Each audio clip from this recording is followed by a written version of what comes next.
Dubai ഐലൻഡിലേക്ക് Bur Dubai ഭാഗത്തു നിന്നും പുതിയ പാലം വരുന്നു. 8 വരി പാലമാണ് നിർമ്മിക്കുകയെന്ന് റോഡ്സ് ആൻഡ് ട്രാൻസ്പോർട്ട് അതോറിറ്റി അറിയിച്ചു.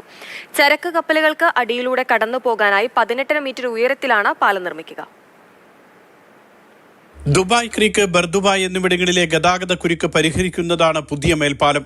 ദുബായ് ഐലൻഡിനെ മെയിൻലാൻഡുമായി ബന്ധിപ്പിക്കുകയും യാത്രകളും ചരക്ക് നീക്കവും എളുപ്പത്തിലാക്കുകയും ചെയ്യും. മണിക്കൂറിൽ 16,000-ഓളം വാഹനങ്ങൾക്ക് കടന്നുപോകാം. 1425 മീറ്ററാണ് പാലത്തിന്റെ നീളം.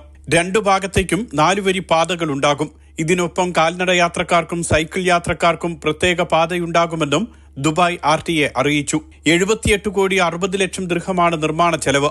Dubai creek, port Rashid, infinity bridge എന്നിവയെ തമ്മിൽ ബന്ധിപ്പിക്കുന്ന വിധത്തിലാകും പുതിയ മേൽപ്പാലവും റോഡുകളും. 75 മീറ്റർ വീതിയുള്ളതാണ് പാലത്തിനടിയിലെ കപ്പൽ ചാല്. വലിയ ചരക്കു കപ്പലുകൾക്ക് പോലും കടന്നുപോകാനായി 18.5 മീറ്ററാണ് പാലത്തിന്റെ ഉയരം. അൽഷിൻഡഗ കോറിഡോർ വികസന പദ്ധതിയുടെ ഭാഗമാണ് പുതിയ പാലമെന്നും യാത്രാസമയം 14 മിനിറ്റായി കുറയുമെന്നും RTA ചെയർമാൻ മത്താർ അൽ താഹിർ അറിയിച്ചു. Mathrubhumi news, Dubai.